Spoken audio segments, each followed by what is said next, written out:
dia kena koktail efeknya, akhirnya duduk. Nah, maka kalau sekarang kan cenderungnya Sumbar tuh ya Bang Heri kan relawannya Anies kan. Jadi satu momentum sudah dapat nih. Iya, iya. Cuma masalahnya sekarang Anies jadi maju dan Betul sekali. Itu yang kita kata. Tapi kita selalu support kok. nah orang Minang itu susah untuk digoyang.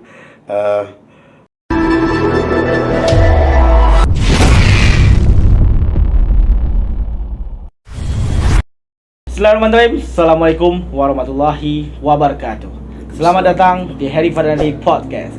Baiklah pemirsa, pada sore hari ini kita akan berbincang santai bersama salah satu ustadz yang mana beliau mungkin kita sudah mengenal sudah lama, yaitu Ustadz Jonika Amdodi. Kita sambut langsung Ustadz Jonika. Assalamualaikum Ustadz Dodi. Waalaikumsalam warahmatullahi wabarakatuh. Keren, Bang Heri ya. Apa kabar Ustadz? Alhamdulillah sehat. Saat dalam kesibukan saat ini Ustadz, saya minta waktu sedikit bercerita-cerita, yaitu pertama kali yaitu tentang biografi antum dong. Dan saya seperti tadi disebutkan, nama saya Jonika Amdodi, warga sipil dan rakyat biasa saja. Tidak ada yang istimewa. Bahkan saya untuk menyebut diri hamba aja tidak berani kadang-kadang. Rasulullah itu ketika di bumi selalu disebut namanya Muhammad Rasulullah. Tapi begitu Isra dan Mi'raj baru disebut abdihi, hambanya.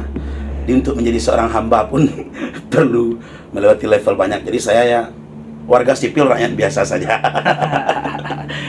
Tapi masyarakat mengenalnya dengan sebutan Ustadz saat ini. Kesibukan lain Ustadz selain sekarang ini?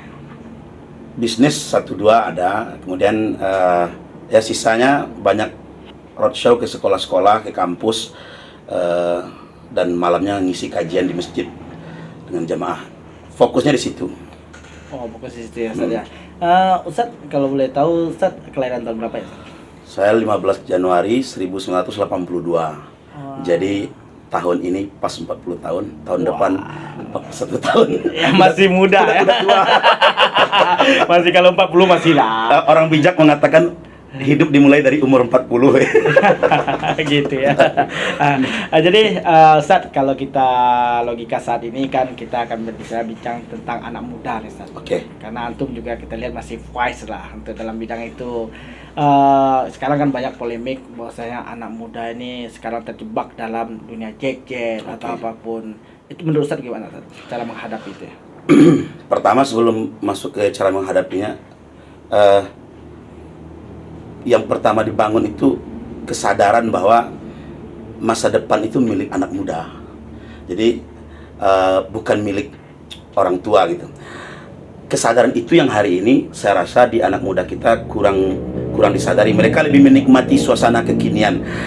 Dan faktor utama, bukan faktor utama ya, salah satu faktornya saya lihat anak muda kita sekarang kurang meminati sejarah tentang biografi orang-orang besar, apalagi kita orang Minang ya, punya segudang nama besar menentukan jalannya bahkan berdirinya republik ini.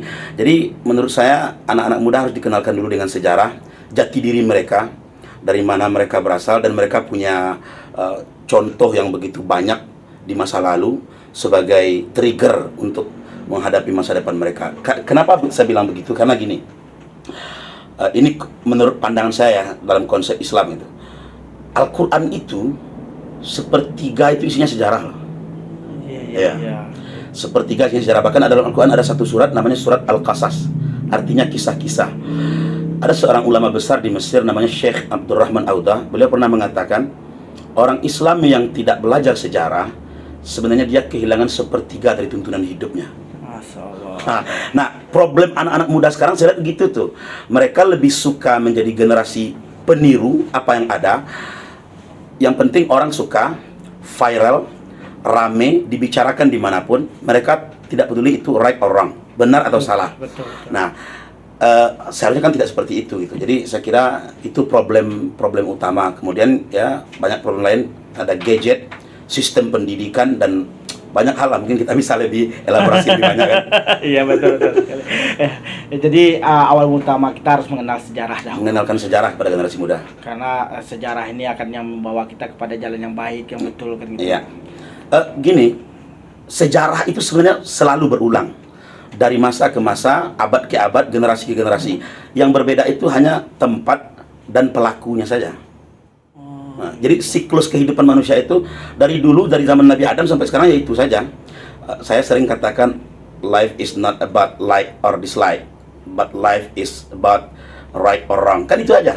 Hidup itu bukan tentang orang suka atau tidak suka. Hidup itu tentang baik atau buruk itu. Jadi kalau Anda hidup di dunia ini, pilihannya hanya dua, mau jadi baik atau mau jadi buruk. Persoalannya hari ini, orang do something, melakukan sesuatu itu bukan karena baik atau buruk, disukai orang atau tidak. Iya betul.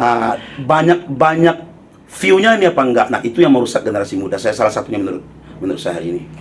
Dan itu saat ini banyak terjadi, yaitu di dalam dunia gadget. Ya. Apapun dilakukan asalkan itu menaikkan popularitasnya. Ya. Memang kita lihat bahwa saya naik popularitas dengan cara yang salah, itu hal yang gampang. Ya. Contohnya kita dengan membuka aurat aja semua orang Ya. pasti akan like, tapi Ya. kan itu tidak bagus. Ya. Dan itu ada azab akan diundang di hari Dan akhir. bertahannya juga nggak lama. Kalau Anda berharap viral, generasi muda tuh kalau dia berharap dikenal orang, populer dengan cara-cara yang dalam tanda petik negatif tadi, itu hanya sebentar. Karena nanti selera orang lebih tinggi lagi standarnya dan Anda nggak laku lagi. Tapi kalau kebaikan dia paripurna. Namun membangun nama besar, membangun popularitas lewat kebaikan tentu bukan hal yang instan juga gitu. Maka kepada anak-anak muda saya berpesan, jangan menjadi korban zaman. Saya sering sampaikan kepada anak-anak muda, jika Anda hidup hanya mengikuti tren, Anda akan lelah. Karena tren itu selalu berganti. Iya betul sekali. Saat ini kan anak muda saat ini banyak yang kita lihat bahwasanya mengikuti tren, tapi dia lupa bahwasanya terhadap orang tuanya. Kita sekarang memiliki yaitu orang tua kadang-kadang dibentaknya atau apa. Ingin saya sedikit bertanya kepada Ustadz, apa hukumnya ketika anak muda ketika punya orang tua, terus orang tuanya dititipkan kepada panti jompo? Bagaimana hukum? Kadang-kadang itu terjadi malah kepada orang-orang yang dalam tanda petik dianggap karirnya sukses ya. Iya betul sekali. Ya. Anaknya sudah jadi ini, sudah jadi itu, terus orang karena nggak punya waktu ngurus orang tuanya dititipin ke panti jompo. Ya. Ada ungkapan Imam Syafi'i dalam kitab Irsyadul Ibad yang pernah saya baca itu, dan itu saya pegang betul dalam hidup saya. Ketika salah satu ayah ibumu wafat, maka sesungguhnya engkau kehilangan setengah berkah dari hidupmu. Berkah ya. Kalau salah satu hilang dari orang tua kita sudah kehilangan setengah berkah dari hidup kita. Nah, kalau dua-duanya hilang ya tidak ada lagi keberkahan gitu. Apalagi menyia-nyiakan mereka, membentak melawan mereka. Saya sering ditanya kawan-kawan, antum kok sekarang bisa kayak gini gitu. Saya jawabannya sederhana saja. Perlakukan orang tuamu seperti ratu, maka Allah akan perlakukan hidupmu seperti raja. Masalah. Dan ini real. Manusia itu tidak ada apa-apanya tanpa orang tua. Bisa saja mungkin konteks generasi sekarang itu secara intelektual, pendidikan, anaknya mungkin lebih tinggi daripada orang tuanya. Betul sekali.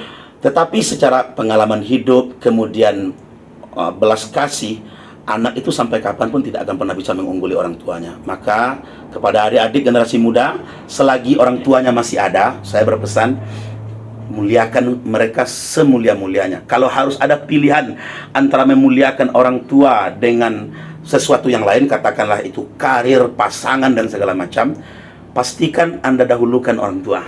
Wah, iya, orang tua utama sekali. Orang tua utama. Nah, penyebab anak-anak sekarang begitu bisa dibilang sadis sih memperlakukan orang tuanya. Saya tadi pagi lihat video, ada anak sekolahan itu nendang nenek-nenek dari atas motor loh, karena dianggap nenek-nenek itu menghalangi jalan. Itu pemandangan yang sangat miris gitu.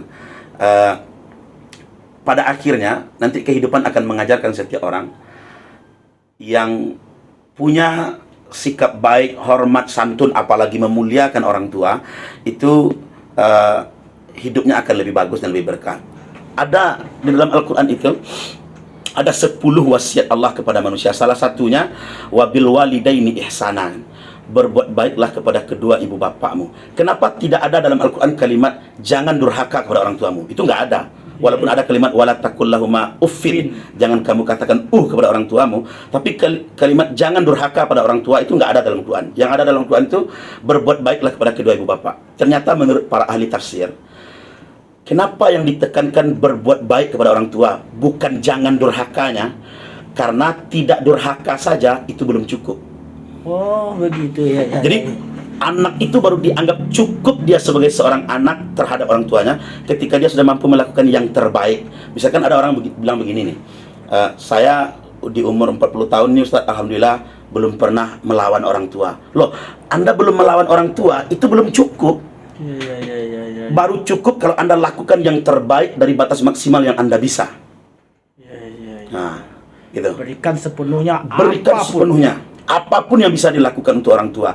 Ketika itu dilakukan, nanti hal-hal lain yang kadang-kadang di luar logika kita, itu Allah berikan kepada kita. Iya. Karena orang tua kita dari kecil sudah menimbang kita, mensekolahkan kita, mengantarkan sampai apapun seluruhnya. Termasuk sekarang saat ini banyak juga orang tua yang berpikir gini, Ustaz. Saya ingin nih, anak saya nih, biar lebih baik masukin aja pondok pesantren. Saya itu gimana tuh polemik itu? Terkait pendidikan lah. Ini mungkin sebagian orang akan melihatnya subjektivitas ya, karena kita ini berdua sama-sama alumni pondok kan. Tapi menurut saya kondisi hari ini, lingkungan yang paling baik dan safety untuk anak-anak itu pondok pesantren. Bukan saya mengatakan yang pondok pesantren tidak baik gitu, tapi anak muda sekarang tuh bukan menumbuhkan kapabilitas dirinya yang paling penting. Yang paling penting itu adalah mencegah mereka agar tidak melakukan hal-hal yang buruk. Jadi kalau ada dua pilihan, bertumbuh dengan kehebatan dan prestasi atau menghindari keburukan, itu sebaiknya diutamakan dulu menghindari keburukan. Dan tempat pertama terbaik untuk menghindari keburukan hari ini itu pondok pesantren. Meskipun tidak ada catatan-catatan di pondok pesantren juga ada berbagai macam kasus dan segala macam, tapi kan tidak bisa digeneralisir pondok seperti itu. Misalkan anak saya di pesantren, itu di pondok anak-anak tidak pegang gadget. Kalau jujur kita hari ini, baik tenaga pendidik, pengelola kebijakan publik, pembuat sistem pendidikan sampai kepada orang tua, jujur kita menanya hati kita, apakah faktor utama yang membuat rusaknya generasi muda hari ini? Saya yakin semua akan sepakat mengatakan gadget. Betul sekali. Gadget. Orang bisa saja berkata begini, loh kan gadget itu kan benda, tergantung orang yang memanfaatkan dong. Betul, gadget bisa bawa ke arah positif, bisa bawa ke arah yang negatif. Tetapi anak-anak muda di usia pancarobah itu, mereka belum punya kemampuan penuh, belum berdaulat atas gadgetnya. Dia dikendalikan oleh gadgetnya lebih dominan. Sekalipun saya tidak mengingkari ada dampak positif daripada gadget. Kalau saya ditanya orang hari ini, gimana cara memperbaiki generasi muda yang paling cepat? Hindari mereka dari gadget. Untuk saat ini ya. Untuk saat ini gitu. Atau kita batasi ya. Atau kita batasi, paling tidak dikontrol lah oleh orang tuanya. Dia menggunakannya untuk apa? Ya. Cara penggunaan seperti jangan untuk aplikasi ini tolong jangan dibuka, aplikasi dibuka atau apa semua gitu. Ya, tapi kembali lagi ke problem tadi, ketika dikatakan begitu di depan orang tuanya mungkin dia tidak melakukannya, tapi di belakang apa ada orang tua yang 24 jam on time mengawasi anaknya? Tidak. Nah, kalau dikatakan tapi kan gadget juga bagian dari kemajuan gitu. Saya lihat pondok pesantren yang tidak memberikan gadget kepada para santrinya tidak membuat mereka terbelakang kok. Betul sekali. Iya. Apakah pesantren yang menerapkan tidak boleh gadget kepada santrinya lalu membuat santrinya itu terbelakang, terisolasi daripada perkembangan dunia luar? Tidak juga gitu. Jadi ini butuh keseriusan, perenungan yang lebih jujur lah daripada semua pihak, termasuk pemangku kebijakan.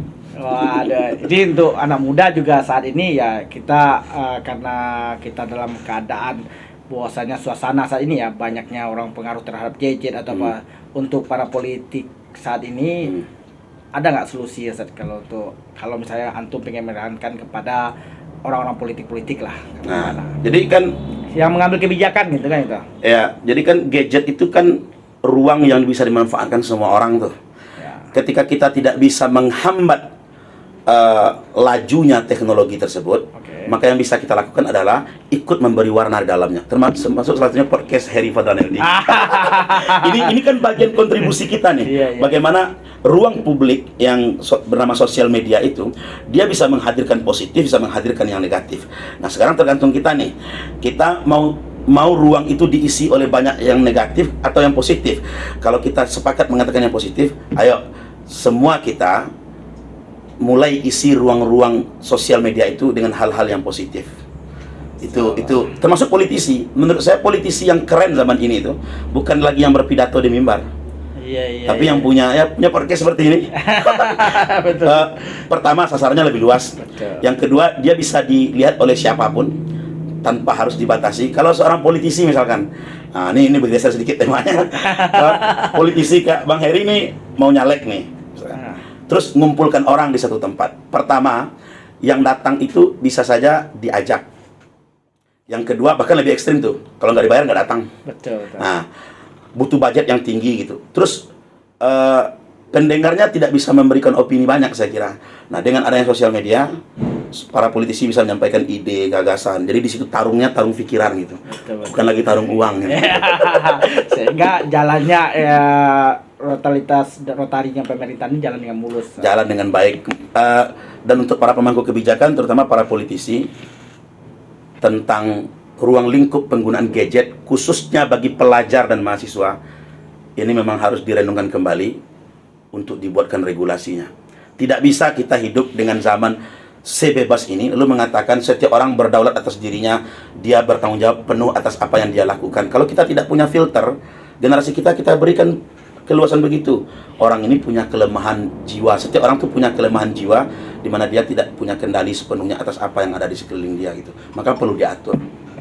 Perlu diatur, sangat perlu diatur. Dan itu Ana melihat dari antum bahwasanya saat ini antum ada jiwa-jiwa politisi juga. Atau emang udah hobinya tuh gimana nih kalau lihat deh? Saya kakek saya politisi loh. Oh, jadi gitu. Gini, di Damas Raya itu saya sering di stigma oleh orang ini, Ustadz kok ikut politik gitu. Iya, kan? betul. Masa Ustadz ikut politik? Iya. Umat Islam itu sebenarnya kalau dia ngerti embrionya perkembangan Islam dari periode Makkah ke periode Madinah itu langkah politik yang dilakukan oleh Rasulullah. Karena Makkah kan situasinya tidak benefit lah untuk Nabi waktu itu, sehingga beliau pindah ke Madinah. Itu bagian dari langkah politik, dan di Madinah beliau punya power, punya kekuasaan, sehingga hukum-hukum Allah itu bisa lebih dibumikan di situ. Nah, itu poin satu yang ingin saya tegakkan. Jangan umat Islam itu anti dengan politik. Yang kedua, saya secara pribadi, kakek saya 6 periode jadi anggota DPRD Kabupaten Solok dulu, dari Partai P3, zaman Orde Baru. Iya. Waktu itu nggak ada. Sekarang pun sebenarnya kan nggak ada pembatasan periode ya. Cuman kan secara etis, kebanyakan anggota dewan itu kalau sudah 2 periode, kalau nggak naik ke level yang lebih tinggi atau berhenti gitu. Nah, saya kira bukan hanya saya, orang Minang itu punya embrio politik. Kalau kita mau jujur, setengah republik ini didirikan oleh orang Minang. Betul sekali, betul. Muhammad Hatta, Haji Agus Salim, Tan Malaka, Muhammad Natsir, perumus Pancasila itu orang Minang. Ya, 50% lebih itu orang Minang gitu. Proklamator kita Bung Karno dengan Bung Hatta satunya orang Minang gitu.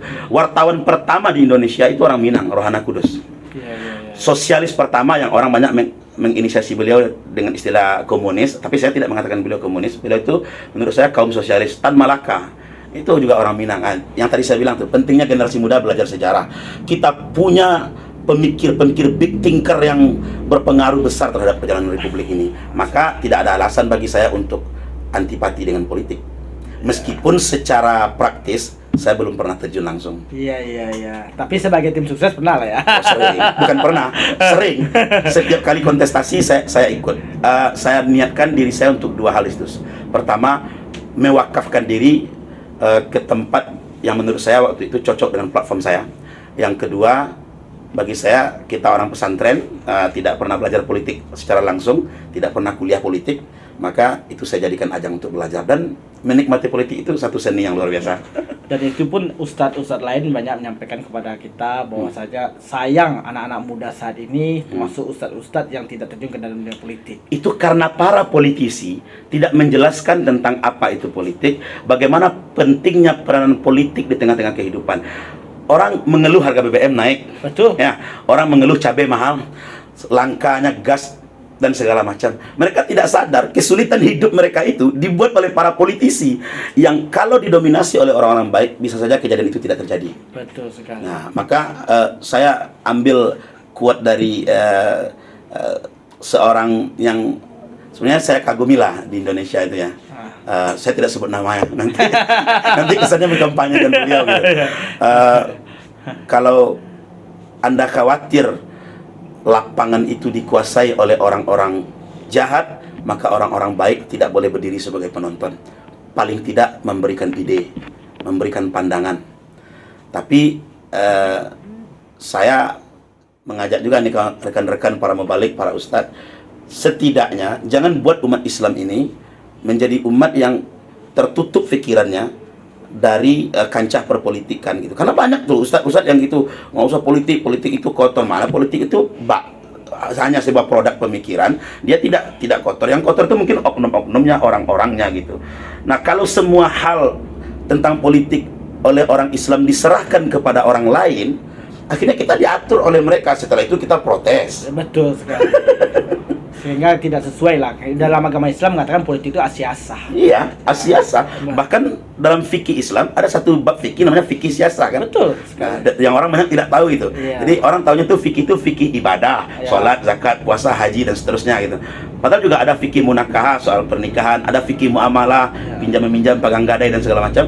Dan ada fikih siasah, fikih politik, bagaimana mengangkat pemimpin, menjatuhkan pemimpin menurut Islam gitu. Jadi Islam adalah agama yang tidak antipati terhadap politik, tapi Islam agama yang mengatur cara berpolitik. Betul sekali. Jadi tidak ada larangan untuk anak-anak muda saat ini ya untuk berpolitik ya. Bahkan callingan kalau perlu, panggilan, jangan dimaknai sebagai tidak ada halangan, nanti mereka pasif juga tidak maksimal kan. Ayo anak-anak muda, ayo terjun ke politik. Anda gusar melihat para pemangku kebijakan yang tidak berpihak kepada kepentingan Anda gusar melihat perilaku korup dan menyimpang elit-elit oknum-oknum politisi, maka silakan masuk ke dalam, perbaiki sistem. Seperti itu saja sederhananya. Saya sering ditanya kawan begini, si Anu tuh sejak jadi anggota dewan sombong ya, gitu. Si Anu tuh sejak jadi bupati sombong ya. Saya bilang gini, hey, jangan menjudge orang seperti itu.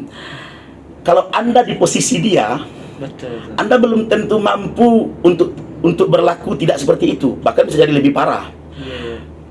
Ada si A katakan, dia menjadi politisi, dia jadi pejabat, punya duit banyak, punya kecerdasan, punya pangkat jabatan, plus ganteng lagi. Terus orang bilang, wah sekarang sejak jadi dia sombong ya gitu. Sebenarnya, apakah yang mengatakan sombong ini kalau berada di posisi itu belum tentu juga dia tidak sombong gitu. Maka cobalah. Kalau menurut saya bukan dia sombong, Ustaz. Iya. Tapi manusia ini kebanyakan saat ini adalah ketika orang udah di atas, kita yang malu untuk menyapanya. Iya. Nah, itu yang kita merasa tidak punya akses ke tidak dia. punya akses padahal kita dulu dekat dengan mereka, Iya. dan itu mereka mengatakan ketika duduk mereka sombong, padahal kita sapa mereka. Maka kita dekatilah orang-orang yang berpolitik. Kalau gitu. perlu datengin. Iya, kan betul itu ya. Jangan hanya datang untuk minta pokim, ini ya. Itu yang menyebabkan orang itu yang tidak bagus. Itu juga paradoks dalam politik tuh. Iya, paradoks tuh. Gini, masyarakat kita pasti pengennya politik itu bersih, jujur, tanpa perilaku koruptif gitu kan. Tidak ada sogok menyogok dan segala macam. Tapi di sisi lain, masyarakat itu sebagai objek suara daripada para politisi. Dari awal mereka sudah membangun itu tuh. Misalkan seorang caleg datang ke suatu perkumpulan, katakanlah ke masjid, ke jamaah masjid gitu. Pertanyaan pertama yang diajukan nanti oleh jamaah itu, Pak, masjid kami dalam pembangunan nih Pak. Atau Pak, karpet masjid kami lagi rusak nih Pak. Jadi dari awal Anda sudah rogoh kantong mereka para politisi. Maka ketika mereka sudah jadi, mereka manusiawi ketika mereka berpikir bagaimana mengembalikan kos yang mereka keluarkan itu. Jadi ini seperti lingkaran setan, nggak bisa selesai ini kalau begini terus. Makanya saya ketika ditanya orang, Ustaz kenapa nggak terjun ke politik aja? Menurut saya, ini menurut saya pribadi, yang lain boleh sepakat atau tidak, sistem sekarang belum ideal untuk saya ikut sistemnya gitu. Nah seperti itu kira-kira. Karena masih bersifat bahwasanya ya kalau di zaman saya kita lihat kosnya sangat besar sekali. Ya, dan transaksional. Iya, dan itu di depan mata kita. Nggak perlu malu-malu, undang politisi ke sini, ayo debat dengan saya. Nggak perlu malu-malu bilang bahwa hari ini itu politik itu didominasi oleh transaksional, meskipun saya tidak mengatakan semuanya. Ada sebagian kecil yang basisnya betul-betul militansi, kecintaan orang kepada figur tersebut. Kayak kemarin pemilihan wali negari saja, kita dengar begitu banyak kos yang dikeluarkan, itu selevel wali negari loh. Apalagi selevel anggota dewan. Yang salah bukan hanya politisinya, masyarakatnya juga. Kalau seorang politisi datang berkunjung ke suatu tempat, dia tidak meninggalkan sesuatu, maka begitu dia pergi, ucapan negatif muncul tuh.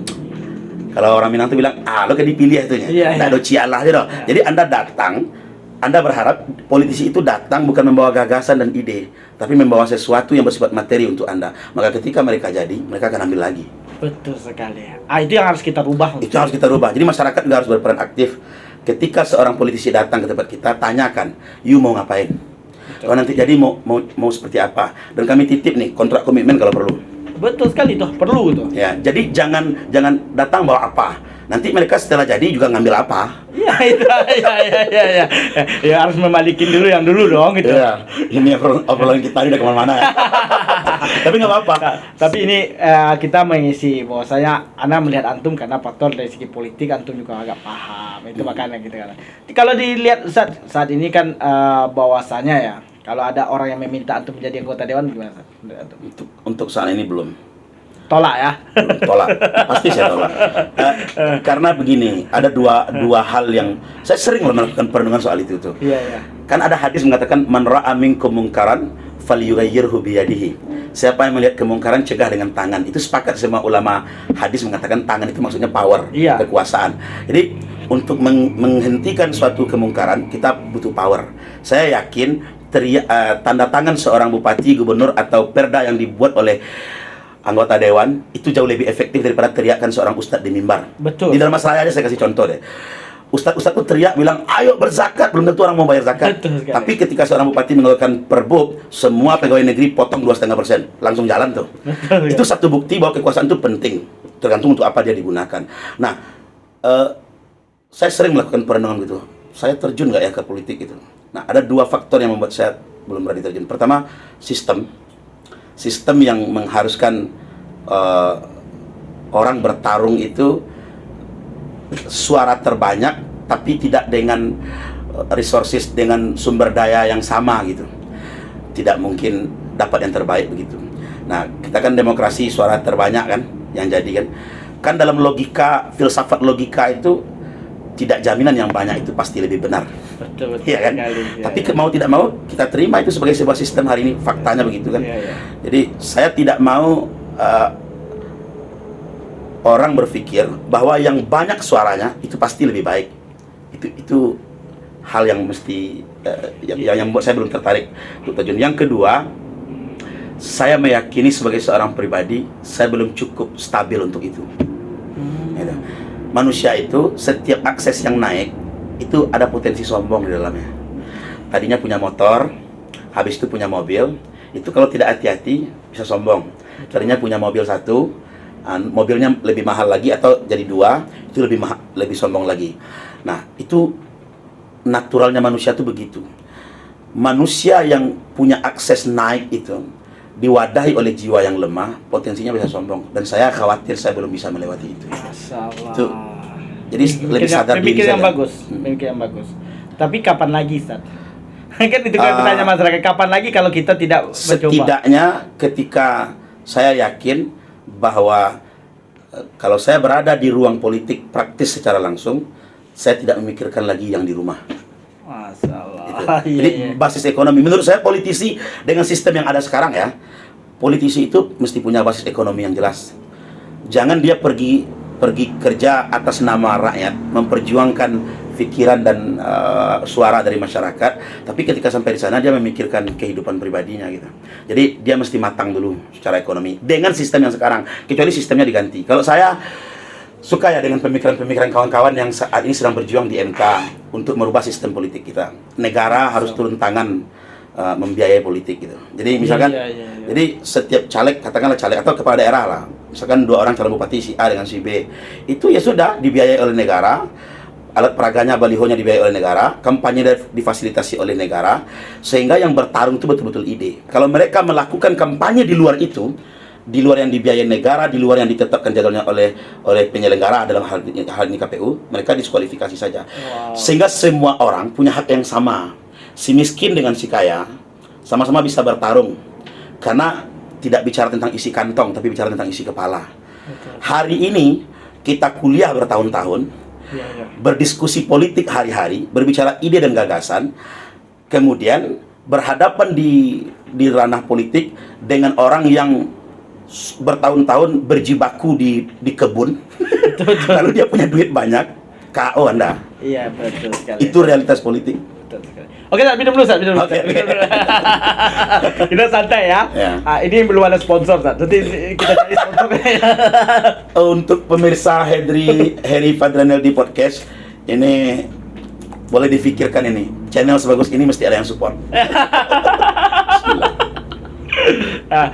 Walaupun label tidak dibuka, yang penting kita tutup dikit. Ya, anggap aja ini amal kita. Biasanya kan kalau program begini kan labelnya ditutup nih. Iya. Nanti takutnya orang menganggap ini endorsement kan. Betul, Padahal ya. bukan nih, kita beli sendiri.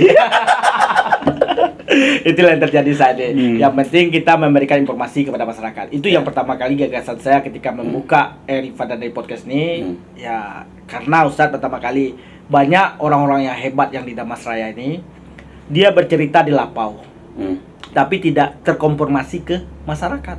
Ide mereka bagus, tapi yang tahu cuma 3 orang.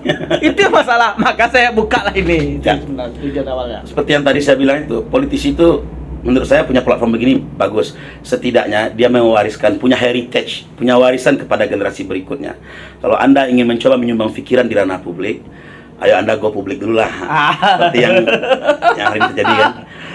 Bang Heri ini menurut saya politisi yang bakal moncer bentar lagi ini. Insya Allah. Asalkan momentumnya dapat, perahunya juga pas. Asik. Gini loh, karena Sumatera Barat itu unik loh.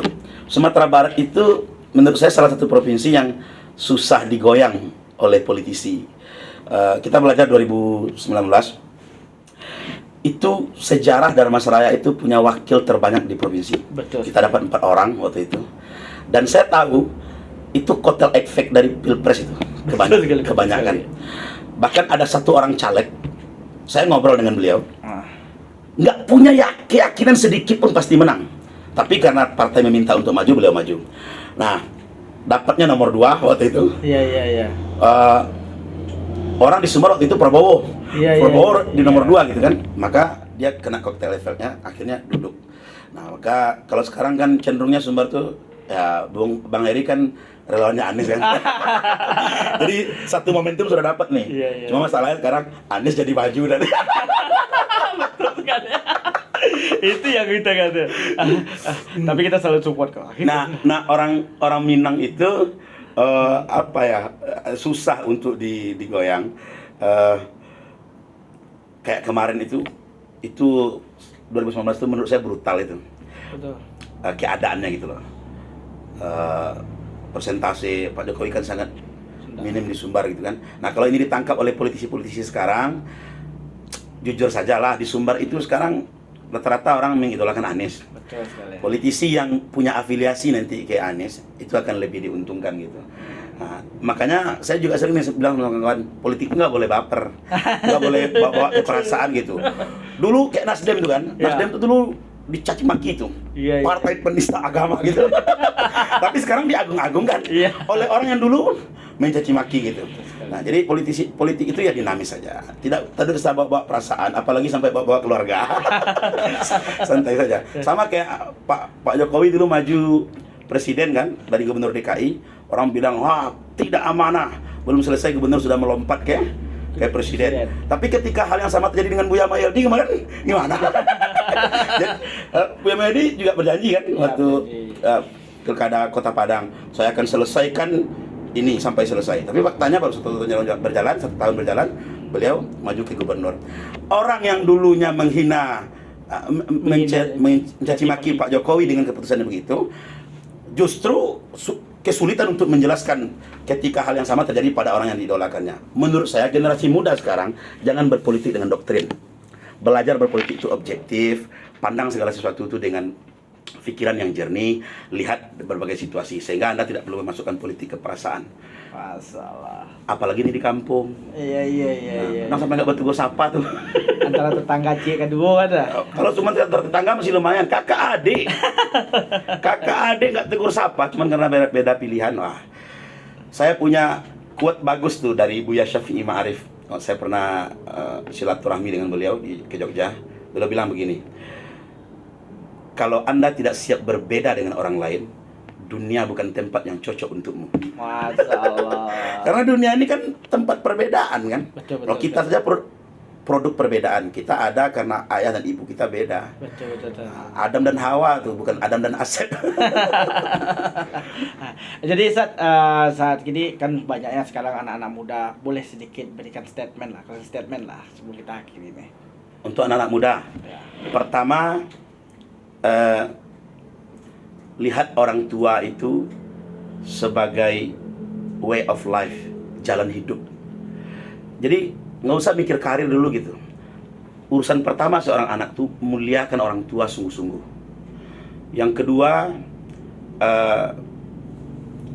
kayakan pikiran dan wawasan dengan pengetahuan, terutama sejarah, sains, teknologi. Yang ketiga, belajarlah hidup keluar dari zona kebisingan. Maksudnya begini, jangan di mana orang ramai, lalu Anda ikutan ke situ tanpa harus menganalisa ini baik atau buruk untuk saya. Nggak boleh gitu. Anak muda itu, misalkan ini lagi tren nih, lagi viral nih, kemudian tanpa pikir panjang, dia bikin hal yang sama. Betul.